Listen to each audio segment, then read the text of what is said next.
책을 한 권 소개하면서 시작을 하려고 합니다. 기적을 이룬 나라, 기쁨을 잃은 나라라는 책입니다. 한 영국인 저널리스트가 오랫동안 한국에서 근무를 하면서 한국에 대해서 굉장히 객관적이고 통찰력 있게 기록을 한 그런 책입니다. 저자는 이 책에서 지난 반세기 동안 대한민국이 또 대한민국의 국민들이 얻은 것이 무엇이고 잃은 것이 어떤 것인지를 분석을 하고 통찰을 하고 있어요. 불가능의 기적을 이룬 나라 대한민국, 그리고 엄청난 소프트 파워로 전 세계를 놀라게 하는 대한민국. 하지만 대부분의 국민들 정서 속에는 그런 물질적인 성공과 안정에도 불구하고 기쁨을 쉽게 누리지 못하는, 또 회복하지 못하는 그런 정서들이 있다라고 분석을 해요.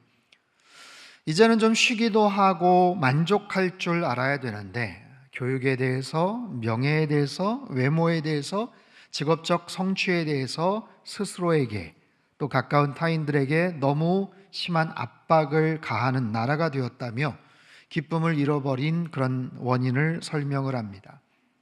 이 책을 읽다 보면 우리 자신의 모습이 어떠한지, 또 객관적인 그런 분석을 통해서 우리가 앞으로 나아가야 될 여러 가지 그런 방향에 대해서 참 귀한 깨달음을 주는 그런 내용들이 참 많습니다. 더구나 오랫동안 지속된 이 코로나 상황 속에서 우리들이 많이 우울해하고 또 불안해하고 있죠. 많은 사람들이 지쳐 있고 웃음을 잃어가고 있어요. 이런 상황에서 어떻게 우리들은 다시 기쁨을 회복할 수가 있을까? 사실 역사적으로 볼 때도 그 어떤 시대에 불문하고 자연스럽게 즐거움과 기쁨을 누릴 수 있었던 시대는 그렇게 많지가 않았습니다. 예수님 당시도 마찬가지였죠. 로마의 통치하에 살아가던 팔레스틴 지역에 살던 그런 많은 백성들, 그들의 일상에서 마음껏 기뻐하고 즐거울 만한 그런 일들이, 그런 이슈들이 뭐 얼마나 많이 있었겠습니까? 그런데도 불구하고 어떤 이유인지 자신은 기쁨이 충만하다라고 말하는 한 사람이 오늘 본문에 소개가 돼요. 바로 세례 요한입니다. 그가 말하는 기쁨, 그에게 있는 충만한 기쁨의 그 원인, 이유가 무엇인지를 함께 살펴보고자 합니다. 자, 세례 요한, 그는 누구인가? 그는 예수님을 향해서 이분이 오실 메시아다, 하나님의 어린 양이다 라고 그렇게 선포를 했던 사람이죠. 자신은 이분을 위해서 광야의 소리 역할을 감당할 것이다 라고 말했던 사람, 또한 예수님에게 직접적으로 세례, 침례를 베풀었던 사람이기도 합니다. 오늘 본문에는요, 예수님의 공생의 사역이 본격적으로 시작이 되는데 세례 요한도 여전히 열심히 사역하고 있는 그런 내용을 소개하고 있어요. 22절에서 24절까지 말씀을 우리 같이 한번 읽겠습니다. 시작. 그 후에 예수께서 제자들과 유대 땅으로 가서 거기 함께 유하시며 세례를 베푸시더라. 요한도 살렘 가까운 에논에서 세례를 베푸니 거기 물이 많음이라. 그러므로 사람들이 와서 세례를 받더라. 요한이 아직 옥에 갇히지 아니하였더라. 여러분 잘 생각해 보십시오. 세례 요한은 자기 자신이 누구인지 자신의 정체성을 분명히 알고 있어요. 예수님이 누구인지도 아주 명확하게 분명히 알고 있죠. 그래서 메시아로 이 땅에 오신 예수님을 향해서 자신은 광야에서 외치는 소리다, 나는 신들매를 풀지도 못하는 그런 존재다 라고 고백을 해요. 그런데 오늘 본문을 가만히 보면 예수님의 사역과 세례 요한의 사역이 동시에 이루어지고 있습니다. 그것도 사람들에게 세례를 베풀어주는 비슷한 사역이 함께 겹쳐지고 있어요. 예수님은 유대 땅에 가셔서 거기서 제자들과 함께 유하시며 세례를 베풀어 주셨다라고 말씀을 하죠. 또한 요한은요, 살렘 가까운 에논이라는 지역, 학자들은 이것이 북부 사마리아 지역일 것이다 라고 말하는데, 이 두 장소가 바로 인접한 것은 아니지만 그렇게 또 먼 것은 아니에요. 이스라엘 자체가 그렇게 큰 나라는 아니기 때문에 그렇죠. 먼 곳도 아닌 곳에서 두 개의 다른 그룹이 서로 비슷한 사역을 하고 있던 거죠. 당시 세례를 베푼다라는 것은 자신의 죄를 끊고 청산하고 회개를 한다는 의미가 굉장히 깊게 담겨져 있어요. 사도행전에도 보면 세례 베푸는 그런 의식들이 나오는데, 물론 거기에도 회개에 대한 의미가 있지만 공동체의 하나의 일원으로 내가 이제는 가입을 한다, 멤버십의 어떤 그런 개념들이 좀 있죠. 좀 달라요. 어쨌든 궁금한 점은 왜 세례 요한은 예수님과 비슷한 사역을 지금도 하고 있느냐라는 거예요. 자기 자신은 오실 메시아를 준비하는 자라면서 얘기했죠. 자기는 광야에 외치는 소리다라고 얘기했죠. 그렇다면 본격적으로 예수님께서 사역을 시작하신다면 자신의 사역을 이제 접든지 아니면 예수님에게 들어가서 그분의 사역을 적극적으로 돕든지 해야 하는데, 왜 멀지 않은 곳에서 비슷한 사역을 하고 있는지가 의문입니다. 요한은 얼마 안 가서 감옥에 갇힙니다. 헤롯 대왕의 둘째 아들 헤롯 안티파스의 잘못을 지적했다는 이유로 감옥에 들어갔고요. 그리고 그의 공적인 사역은 거기에서 끝이 납니다.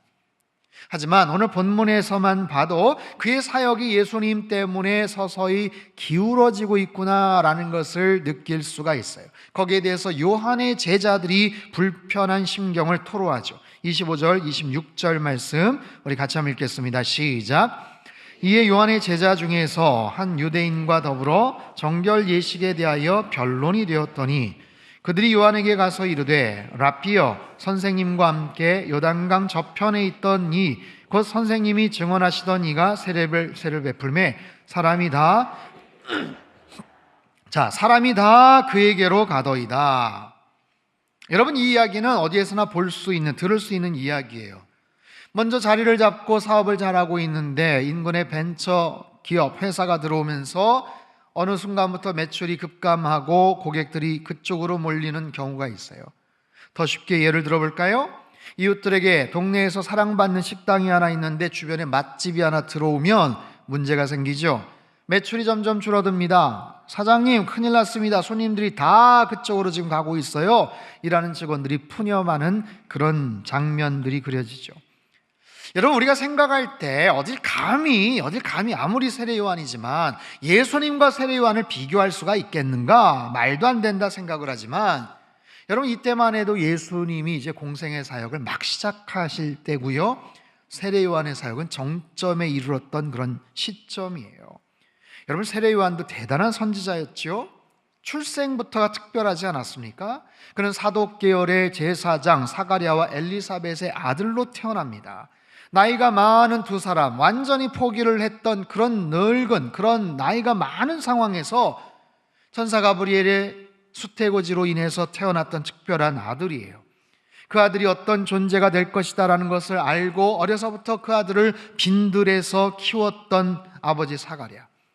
자, 일찍부터 하나님께서 그에게 어떤 사명을 주셨는지를 알았기 때문에 특별한 방법으로 아이를 양육했고요, 그도 장성에서는 낙타털을 입고 가죽 허리띠를 두르고 메뚜기와 야생꿀을 먹으면서 광야에서 아주 독특한 그런 삶을 살면서 사역을 시작하지요. 그는요, 예수님보다 6개월 먼저 태어났고요, 실제적으로 먼 친척이기도 합니다. 그런데 워낙 특별한 외양과 그런 행동으로 인해서 요한은 사람들의 큰 주목을 받게 되었고, 저 사람이 오랫동안 기다려왔던 메시아가 아닌가라는 오해를 사기도 했습니다. 어찌됐든 예수님께서 본격적으로 사역을 시작하기 전까지는 세례 요한에게 사람들이 몰려들었고 그의 말씀을 들었고 그에게 가서 세례를 받았던 거예요. 예수님도 말씀하셨죠. 여자가 낳은 자 중에 가장 큰 이가 세례 요한이다 라고 말씀을 하셨어요. 여러분, 이 당시에 요한의 나이가 그렇게 많지 않습니다. 그럼에도 제자들이 라비어라고 그렇게 이야기하죠. 여러분, 이 고백은 지극히 존경하는 대상, 나이도 어느 정도 지긋한 그런 나이 연령대에게 부르는 아주 정말 자발적이고 그런 우러나오는 존경의 표시입니다. 제자들이 그 요한 스승을 굉장히 존경하고 있었던 것으로 봐요. 반면에 요한의 제자들이 예수님을 표현하는 것을 보면 지극히 담담하고 냉소적입니다. 선생님과 함께 요단강 저편에 있던 그 사람, 선생님이 증언하시던 그 사람, 어쩌면 그 인간, 아마 굉장히 한 수 아래로 생각하는, 별 볼 일 없는 사람 같은데 라는 그런 마음들이 포함이 돼 있어요. 그럼에도 불구하고 사람들이 다 그쪽으로 몰리니까 이게 속상한 거예요. 질투가 생기는 거예요. 여러분, 인간이 가진 비교의식, 질투심, 인정 욕구, 이것은 원초적인 인간의 욕구이자 죄성이죠. 첫사람 아담과 하와 이후에 가인이 동생 아벨을 살인했던 것도 이런 비교의식, 인정을 받고자 하는 욕구가 있었기 때문에 아니에요? 여러분, 모든 사람들, 성경에 나오는 모든 사람들, 아니 저와 여러분도 마찬가지, 모든 사람들, 심지어 예수님에게 직접 3년간이나 기가 막힌 말씀을 듣고 그런 놀라운 이적을 체험했던 제자들까지도 마지막 순간까지도 누가 더 크냐, 누가 더 인정을 받느냐, 그게 굉장히 중요한 이슈가 아니었습니까? 여러분, 이처럼 우리 삶 속에서 나타난 수많은 관계의 근본적인 문제들이 대부분은 바로 이런 비교의식, 시기심, 질투심에서 비롯된다는 것을 우리는 알아야 돼요.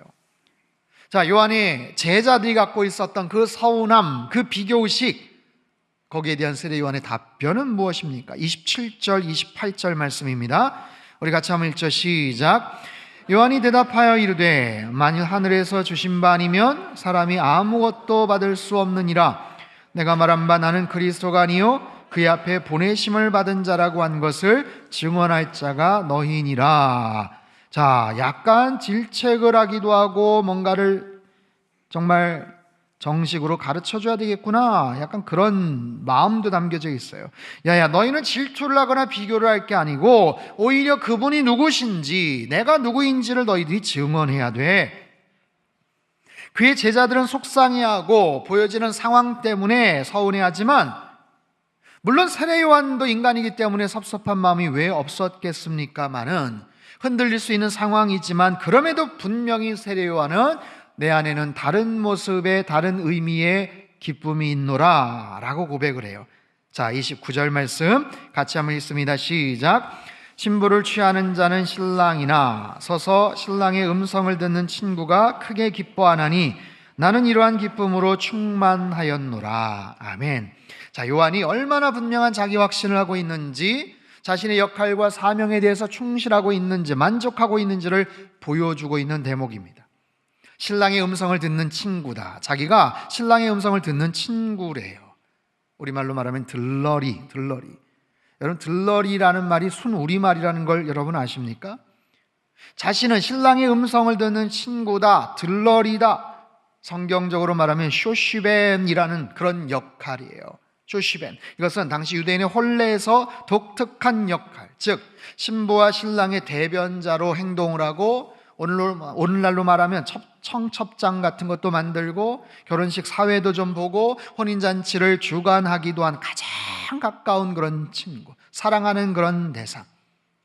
이 쇼시벤, 이 들러리에게 중요한 임무가 하나 있어요. 그것은 신부의 방을 지키다가 신랑에게 인도하는 거예요. 즉 신랑의 친구는 첫날 밤 신랑이 올 때까지 신부를 지켜줍니다. 그리고 먼발치에서 신랑의 음성이 들리면 아, 이제 왔구나 하면서 기뻐하면서 신랑과 신부를 만나게 하고 자기는 사라져요. 장시간 서성이며 신부를 지키던 쇼시베는 어둠 속에서 신랑의 목소리를 들으며 무척이나 기뻐합니다. 이제 내 사명을 다 완수했구나 하는 안도감 때문이에요. 요한은요, 자신의 역할이 신랑의 친구 쇼시벤이라고 여겼어요. 들러리라는 것이죠. 그리스도 메시아 탄생을 위한 그런 역할, 그리스도를 위해서 준비하고 출현을 위해서 이제 내가 때가 됐구나, 자리를 비켜야 될 때가 됐구나 라는 거예요. 그리스도를 위해서 사라지는 기쁨, 주님만 영광을 받으면 되는 바로 그런 기쁨, 주님을 위해서 모든 것을 양보하고 사람들에게 내가 아니라 예수님에게 주목해야 하는 바로 그런 사명. 여러분, 사실 세례 요한은 예수님의 십자가 사건을 몰라요. 보지를 못했죠. 주님이 얼마나 많은 사람들에게 주목을 받으시는지, 주님의 그 놀라운 능력과 권세와 그 놀라운 은혜들, 엄청난 그 사역들을 사실 경험하지 못합니다. 정말 대단한 영광을 받으시는, 자기가 상상하고 생각하는 것보다도 훨씬 더 엄청나신 분이라는 것을 사실상 세례 요한은 몰라요. 그는 결국 얼마 안 가서 감옥에 갇히고 억울하게 목이 잘리는 참수형을 당하며 참으로 섭섭하고 아쉬운 삶을 마감하죠. 그럼에도 불구하고 그때까지 세례 요한은 자신의 사명이 들러리의 사명, 들러리의 기쁨이다라고 그는 분명히 인식하고 있어요. 자기가 그것 때문에 태어난 거예요. 태어날 수 있는 상황이 아니라는 것을 태어나서 보니까 알게 된 거죠. 이거는 특별하게 기적과 같은 상황에서 자기가 태어났고 자기가 무슨 역할을 해야 되는지를 그는 알았죠. 어려서부터 광야와 빈들에서 키워졌고 그렇게 거칠고 외로운 사역을 하면서도 여기까지 왔죠. 자신의 역할은, 자신의 사명은 바로 지금을 위한 것이다. 신랑 되시는 메시아가 신부되는 이 땅의 백성들을 잘 만나게 된다면 이제 나는 내 소임을 다한 거다. 나는 뒤로 사라지는 것이 마땅하다. 이것이 당연한 기쁨이고 행복이다 라는 거예요. 이어지는 그의 놀라운 고백을 보세요. 30절 말씀 같이 한번 큰 소리를 읽겠습니다. 시작. 그는 흥하여야 하겠고 나는 쇠하여야 하리라 하니라. 아멘. 그는 흥하여야 하겠고 나는 쇠하여야 하리라. 흥하다라는 것은 증가하다, 자라다라는 뜻이에요. 쇠하다라는 것은 줄다, 감소하다, 손상을 입다라는 뜻이에요. 공동번역에 의하면 그분은 더욱더 커지셔야 되고 나는 더욱더 작아져야 한다라는 얘기예요. 원문의 의미는 더 간절합니다. 저분은 반드시 강하게 되어야 한다. 나는 반드시 쇠해야만 한다라는 그런 결연한 의지가 담겨져 있어요. 그분은, 메시아 저분은 더 강해지고 더 알려지고 더 소문이 나야 되고 나는 이제 서서히 꺼져가야 되는 거예요. 그렇게 사라져야 되는 것, 더 작아지고 작아져야만 한다라는 거예요. 사랑하는 성도 여러분, 이 고백은 얼마나 멋지고 귀한 고백입니까? 여러분, 사람이라면 누구나 다 자신이 드러나기를 원합니다. 상대방을, 누군가를 드러내주고 평생 이인자로서만 만족하고 싶은 사람이 어디 있겠어요? 그걸 원할 사람이 어디 있겠습니까? 축구선수 손흥민의 아버지 손웅정 씨가 자서전을 썼어요. 모든 것은 기본에서 시작한다. 이 책에 보면 정말 심한 가난과 어려운 상황 속에서도 손웅정 씨는 축구를 하겠다는 아들을 데리고 매일 몇 시간씩 고강도의 운동 훈련을 계속해서 합니다.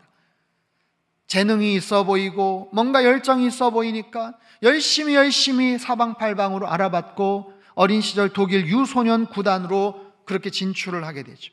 같이 따라가는 거예요. 따라가서 그 아들, 그 어린 청소년 시기에 있는 아들 손흥민을 위해서 정말 물심양면으로 헌신을 합니다. 돈이 없어서, 정말 여력이 안 돼서 고생을 하지만 매일 숙소와 훈련장을 몇 시간씩 걸어다니면서 손흥민 선수의 뒷바라지를 하는 이야기가 나와요. 자서전에 보면 다음과 같이 아버지가 고백을 합니다. 제가 흥민이를 가르치며 무슨 부귀 영화를 누려보겠다는 생각을 털끝만큼이라도 했을까요? 그렇지 않습니다. 나는 그저 네가 행복하게 볼 차면 그걸로 됐어. 오직 이 생각뿐이었죠. 그저 네가 매 순간 행복하면 돼. 흥민이가 어렸을 때부터 다른 것 주문한 적도 없고 바란 적도 없습니다. 이 세상 축구 선수는 나한테는 흥민이 하나밖에 없어요. 여러분, 충분히 이해가 되죠. 그렇게 뒷바라지를 하고 헌신을 하는 손웅정 씨의 마음과 헌신이 이해가 되죠. 하지만 그는 아버지 아닙니까? 아버지예요. 아들이 잘 되기를 바라는 그런 마음으로서의 희생과 헌신이니까, 아버지니까 그럴 수 있다라고 우리는 생각을 합니다. 하지만 다른 관계인데도, 다른 자격인데도 이런 마음을 가지고 헌신할 수가 있을까요? 이런 마음을 가지고 누군가를 위해서 희생하고 수고하는 것, 그리고 그의 성공을 바라면서 나는 대신 빠져주고 나는 대신 사라져주는 것, 여러분, 이거는 너무나도 힘든 일이에요. 말이 좋아 들러리의 기쁨이지 내가 그런 삶을 평생 살겠다는 것, 그런 모습으로 내가 살겠다는 것, 여러분, 원하지 않습니다. 매력 있는 일 아니에요. 우리는 얼마든지 입술로는 얘기합니다. 예수님을 위해서 세례요한처럼 그분이 흥해야 되고 나는 쇠해야 된다. 말은 그럴듯하게 하지만 솔직히 우리 마음속에 뭐가 있어요? 그분이 흥해야 되고 나도 좀 흥합시다. 그 덕에 나도 좀 덕을 봅시다. 같이 흥해야 되는 것 아닙니까? 여러분, 이런 마음 솔직히 있어요, 없어요? 있죠. 아니, 오히려 예수님이 받으시는 영광을 오히려 내가 가로채고 탐내려는 그런 마음들도 있죠. 더 심한 경우 그분이 어떻게 되든 말든 나는 어떻게든 흥해야 되리라. 그분이 받으시는 영광? 아니요, 내가 먼저 좀 받읍시다. 내가 그런 고생하면 안 되지. 아니, 나도 뭐 돌아오는 게 있어야지. 여러분, 이런 마음들이 우리 안에 있다니까요. 여러분, 들러리의 기쁨, 들러리의 사명은 특정한 사람에게만 부여된 것 아니에요. 세례 요한에게, 유난에게 주신 과도한 사명도 아닙니다. 우리는요, 사실 예수 그리스도를 내 마음에 영접하고 하나님의 자녀로서 살아간다면 누구든지 이 들러리로서의 사명과 그 기쁨을 알아야 돼요. 그리고 평생 그 들러리로서의 사명과 기쁨을 이루면서 누리면서 살아가야 돼요. 여러분 보십시오. 들러리라고 해서 다 같은 들러리가 아니에요. 내가 누구의 들러리가 되느냐에 따라서 그 가치와 의미는 완전히 달라집니다. 내가 소개하는, 내가 헌신하는, 내가 희생하는, 내가 들러리로서 모든 것을 정말 내어 바치는 그분은 누구인가? 내가 정말 사랑하는 그 존재를 위한다면, 내가 아끼고 소중하게 생각하는 그 가치와 그 이념을 위해서 내가 희생할 수 있다면, 심지어는 나의 목숨을 걸고 내 모든 것을 희생해서라도 지키고 싶은 나라와 민족을 위한 들러리가 될 수 있다면, 여러분, 그런 인생이야말로 너무나도 멋지고 가치 있는 인생이라고 말할 수 있지 않겠어요? 지금 우크라이나에서 전쟁이 벌어지고 있습니다. 푸틴 러시아 대통령의 정치적 야욕으로 말미암아 지금 수도 키예프를 빼앗기 위한 전투가 격렬하게 벌어지고 있죠. 러시아의 가공할 화력에 맞선 우크라이나의 시민들과 그런 군대들, 열세임에도 불구하고 나라를 빼앗기지 않으려고 목숨을 건 항전을 하고 있어요. 그에 대한 감동적인 뉴스들이 소개되죠. 본토에서 50km 떨어진 한 섬을 점령하려고 다가섰던 러시아 전함이 너희들 투항해라, 항복해라, 포기해라 얘기하지만 오히려 아니다, 꺼져라 너희들. 13명의 국경수비대 전원은 오히려 결상전을 하다가 전멸을 합니다. 줄지어 들어오는 커다란 군용 차량들 앞에서 한 시민이 맨몸으로 막아서는 그런 장면도 소개가 되었어요. 5월 달에 결혼하고자 했던 신혼 부부는 서둘러 결혼식 치르고 부부가 둘 다 국토방위군에 자원 입대를 합니다. 현 우크라이나 대통령은 물론이고 포로센코 전 우크라이나 대통령도 총을 들고 조국을 지키려고 싸우고 있어요. 러시아군의 진격을 늦추려고 다리 위에다가 지뢰를 설치하고 자폭한 병사 이야기도 있습니다. 자신들의 조국을 지키기 위해서, 자신들의 조국을 흥하게 하기 위해서 우크라이나 국민들이 자신들을 기꺼이 헌신하는 거예요. 쇠약해지고 작아지고 오히려 사라지는 길을 선택하고 있더란 말이죠. 몇 해 전에 많은 사람들에게 사랑을 받았던 미스터 선샤인이라는 드라마가 있었습니다. 많은 분들이 아마 보셨을 텐데, 구한말 일제의 강압적인 침탈 속에서 힘없는 조국, 그러나 너무나도 사랑하는 조선을 지키기 위해 분연하게 일어났던 이름 없는 의병들의 숭고하고 아름다운 항일투쟁의 이야기. 어릴 적 조선에서 노비 출신으로 버림받았지만 미국에 가서 해병대 장교가 되어 돌아온 남자 주인공이 여주인에게 이렇게 말을 하죠.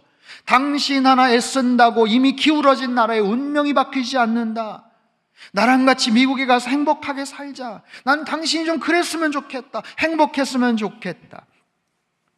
거기에 대해서 고혜신이라는 여주인공이 이렇게 말하죠. 나라고 그런 생각을 안 했겠소. 나라고 당신과 같이 미국에 가서 편안하게 행복하게 살고 싶은 그런 마음이 왜 없었겠소. 나도 밤마다 꿈을 꾸고 당신이랑 미국에 가서 거리를 거닐고 공부를 하고 얼룩말도 보고 파티도 열고 행복하게 지내는 꿈을 수백 번 꾸지만 항상 마지막에는 결국 다시 조국으로 돌아와 있는 꿈을 꾸어 다른 양가댁 교수들처럼 수나 놓으며 꽃으로만 살아도 될 텐데 나도 그렇소. 나도 꽃으로 살고 있어. 다만 나는 불꽃이요. 그렇게 환하게 뜨거웠다가 지려하오. 불꽃으로 죽는 것은 두려우나 난 그리 선택했어. 물론 드라마의 한 내용이지만 여러분, 우리가 몰랐던, 아니 관심을 두지 않았던 이름 모를 수많은 의병들, 우리의 조국, 조선, 대한민국을 지키기 위해서 자신의 삶을 희생했던 것을 알 수가 있어요. 내일 모레면 3.1절 아닙니까? 3.1절, 정말 너무나도 미약한 그런 존재들이지만 태극기를 흔들고 조선의 독립을 위해서 외쳤던 수많은 이름 모를 사람들, 자신의 삶을 바쳐서 헌신하고 쓰러져 갔던 사람들, 그들 모두 다 나라를 위한 들러리였어요. 조용히 힘없이 사라지는 들러리의 삶으로 그들은 만족했죠. 자신의 인생을 바치고 자신의 젊음을 바치고 조국을 위해서 자신을 헌신하는 삶, 이것이 들러리의 삶이에요. 자신은 사라져도 좋고 쇠하여도 좋고 대신 자신의 조국이, 자신의 이념이 존중하고 소중하게 여기는 가치들이 더 흥하고 더 빛을 발했으면 하는 수많은 들러리들이 있었던 것이죠. 여러분, 마찬가지입니다. 저와 여러분이 이렇게 예수님을 알 수 있었던 것, 이렇게 아름다운 나라에서 편안하게 믿음 생활을 할 수 있게 된 것, 가깝게는 우리 부모님들, 우리 주변의 사람들, 지인들의 믿음의 헌신이요, 내 주변에서 주님의 복음을 위해 헌신했던 수많은 들러리들의 수고가 있었기 때문이 아닐까요? 지나간 2000년 기독교 역사에서 주님의 영광을 위해서 헌신했던, 주님의 복음을 위해서 헌신했던 수많은 아름다운 들러리들이 있었기 때문에 가능했던 일 아닐까요? 주님 다시 오실 때까지란 찬양이 있어요. 제 가사를 읽어보죠. 주님 다시 오실 때까지 나는 이 길을 가리라. 좁은 문, 좁은 길, 나의 십자가 지고 나의 가는 이 길 끝에서 나는 주님을 보리라. 영광의 내 주님 나를 맞아주시리. 주님 다시 오실 때까지 나는 일어나 달려가리라. 주의 영광 온 땅 덮을 때 나는 일어나 노래하리. 내 사모하는 주님 온 세상 구주시라. 내 사모하는 주님 영광의 왕이시라. 여러분, 우리 모두는 결국 주님을 위한 들러리들이 되어야 할 겁니다. 그분을 높여드리고 그분을 위해 헌신하고 희생하는 그런 인생이 되어야 될 거예요. 여러분, 흥하는 것과 쇠하는 것, 더 유명해지고 더 알려지는 것과 더 작아지고 쇠약해지는 것, 여러분, 누가 쇠약해지고 작아지는 인생을 원하는 사람이 있겠습니까? 하지만 나로 인해서 흥해지고 더 알려지고 더 유명해지고 더 강대해지는 것이 주님의 복음이고 하나님 나라와 몸된 교회라면, 여러분, 그것을 위해서 우리는 기꺼이 쇠해지고 작아지는 그 길을 선택을 해야 되는 거예요. 그것이 들러리의 역할이고 들러리만이 누릴 수 있는 기쁨이라는 거죠. 사랑하는 성도 여러분, 저와 여러분 모두 예수님의 들러리인 줄로 믿습니다. 오직 신랑 되시는 예수님께만 모든 영광이 돌아가도록 우리의 수고와 헌신을 아끼지 말아야 돼요. 아끼지 말아야 돼요. 가진 것이 많을수록 더 많이 포기하고 양보하는 인생을 살아야 되고요, 나이와 경험이 많을수록 더 많이 내려놓고 겸손하게 섬기는 인생을 살아야 되고요, 나에게 올 것 같은 관심과 사랑을 오히려 주님을 향해서 비추고 드리는 그런 인생을 살아야 돼요.